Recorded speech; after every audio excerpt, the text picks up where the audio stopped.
mẹ́ta ni wọ́n máa ń yan olú Ìlaró láti Ọ̀yọ́lé.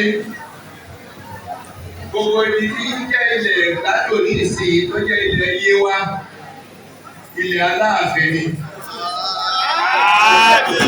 Ẹ ṣe kábíyèsí fáláàfin. Aláàfin máa ń yan olú Ìlaró. Ẹni tó bá wà lé ọwà padà sí Òkè Olú l'Ọ̀yọ́lé. Gbogbo àwọn èèyàn wa tó wà ní Yewa, Ọ̀yọ́ ni wọ́n.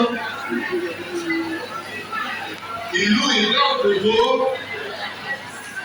tí wọ́n ti bí ọmọ yín ọ̀jọ̀gbọ́n ọ̀mọ̀wé Túndé Adékọlá tó wá dá wa lẹ́kọ̀ọ́ yìí. Àwọn ọmọ Ọ̀yọ́ wọn ń bẹ ń bẹ̀.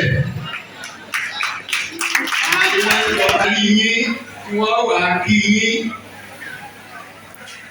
Túndé Ọlọ́run lo tí ń ṣẹlẹ̀ lónìí láti ní kó wọn wá sí ọ̀nà.